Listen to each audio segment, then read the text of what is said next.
Hello everyone, welcome back to my channel. Thank you very much. For this video, I would like to present a different perspective of the issue concerning Rafizi Ramli's resignation as minister. Does this act shows integrity, or does it show irresponsibility, or even does it show villainy? Now, in this issue, we are very familiar for the past 2 or 3 weeks about the PKR election that saw Rafizi Ramli not being elected as the deputy president. And we have also been shown a lot of Rafizi Ramli's videos saying a lot of things wrong with PKR, from insinuations of misappropriation in terms of the manner of the election, or the idea of perhaps money politics, or the idea of promises and things like that, and even the idea of nepotism. All this have been shown by Rafizi in a very clear manner, even though he does not use the usual words of insult. But it is enough to show that he is actually insinuating and even in many times accusing the party of all this, to him, things that are not correct.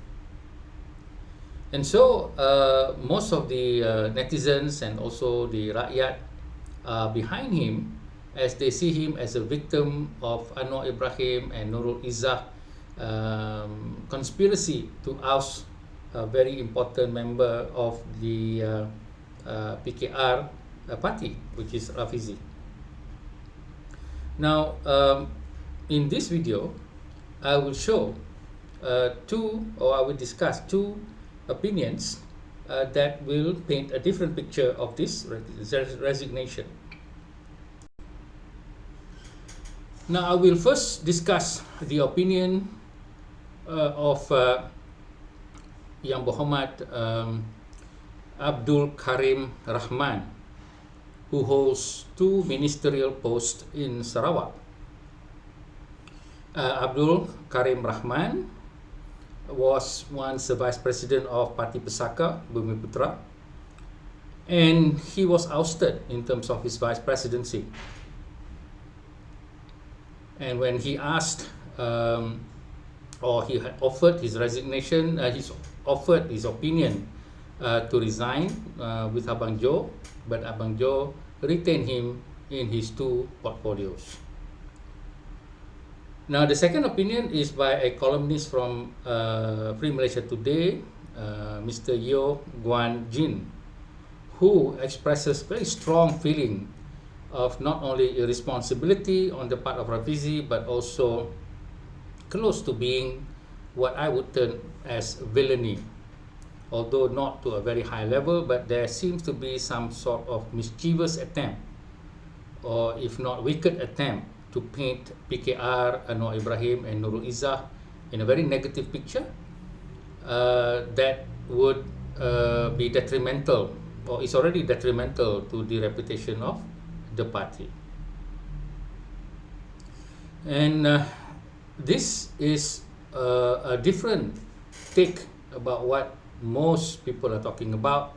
Everybody is hero worshipping Rafizi, but of late, even though I'm a strong supporter of Rafizi, I have a bit of misgivings in his actions of speeches, as well as the manner in which he has treated Datuk Sri Anwar Ibrahim as a young person to an older person and a statesman. Now, first of all, I would read about what YB Abdul Karim Rahman has said. He said in this report, a Sarawak minister said Rafizi Ramli and Nik Nazmi Ahmad, who resigned from the cabinet following their defeats at the PKR polls, should have let the Prime Minister decide if they should vacate their post.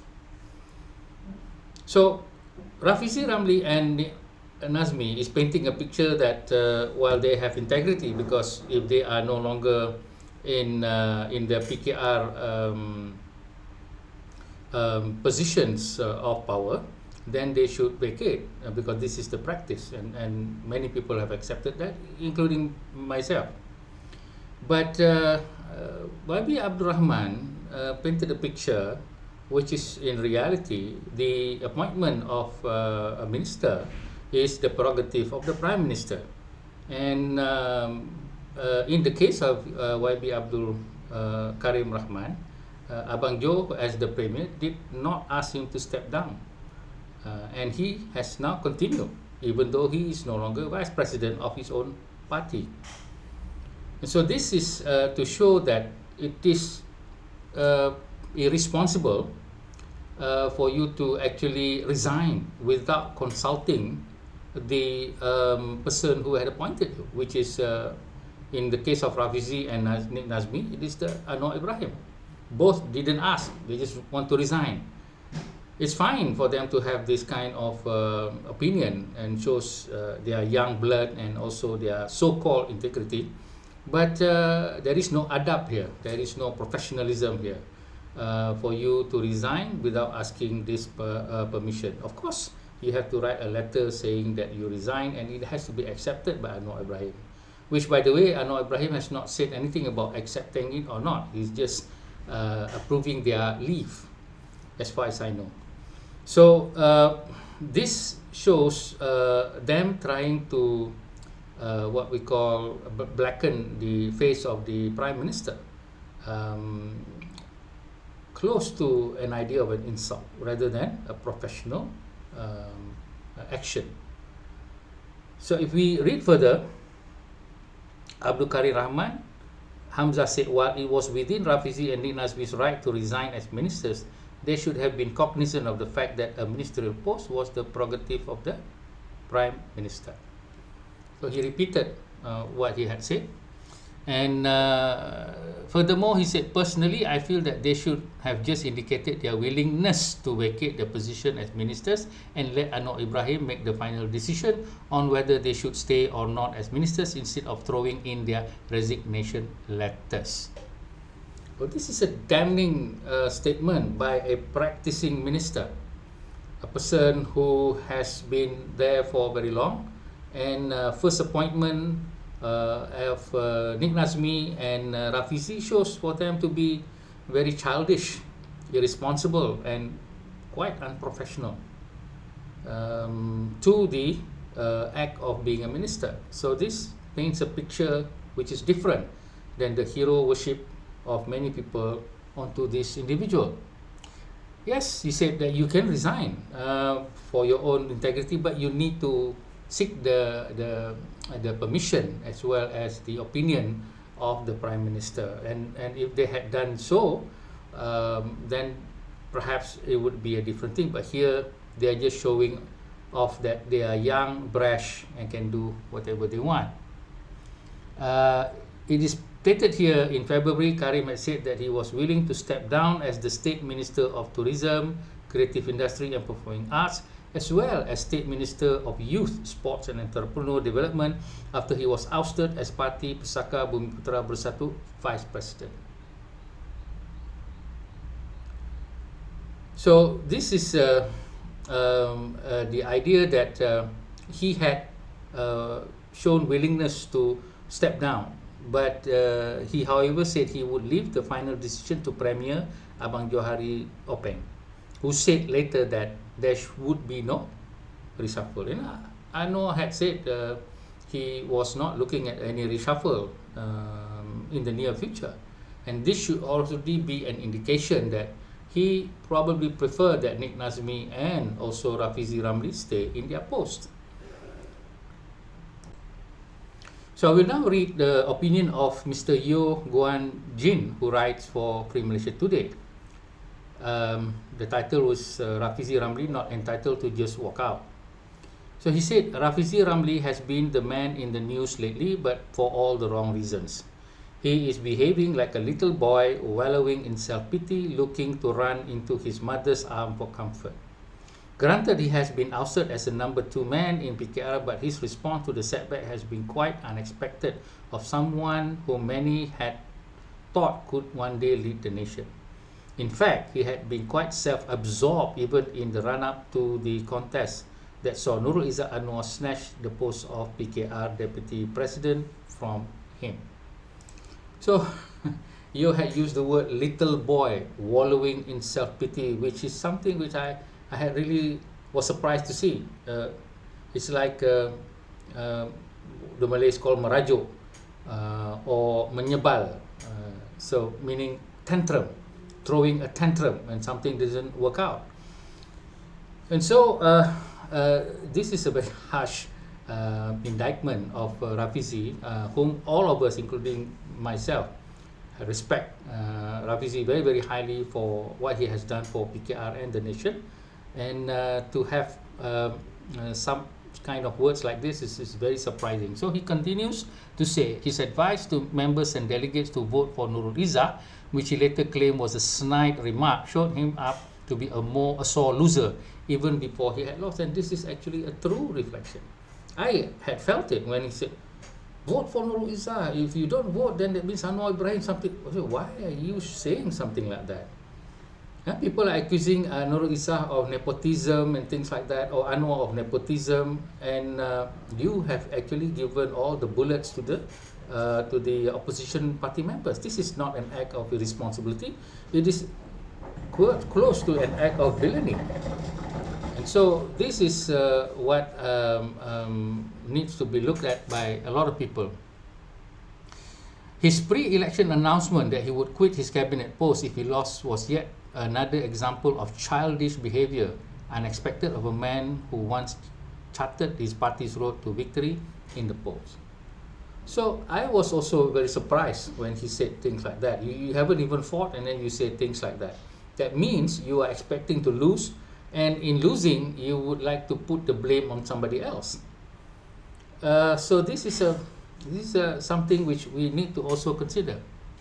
And so Yo has also explained that Rafizi was the architect behind the 13th Malaysian Plan, and now that he has resigned without being asked to resign, he's no longer able to implement all the ideas and also the policies that he had put in place.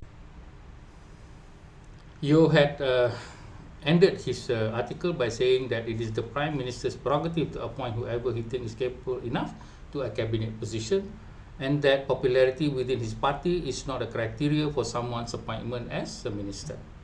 So this is the situation. Thus, this is the situation in which the opinions of two persons, one who is a real politician and has been a politician for a longer time than Rafizi Ramli, which is Yang Berhormat Abdul Karim Rahman, and he has shown that if you were to resign, you need the blessing and also the opinion of the person who appointed you, and that it is not necessary to resign even if you have lost your party position. And in the case of Yo Guan Jin, he has painted the picture that Rafizi was acting like a spoiled brat. And this is something which all of us, including myself, were surprised. For me, his actions of bad-mouthing the party, PKR, and also Nurul Izzat as well as Anwar Ibrahim, in terms of in a so-called professional way of describing these things, closer to the act of villainy, because he has given a lot of bullets for the opposition and also for the rakyat to look at PKR as a wounded party or a party that is hopeless or does not have any integrity at all.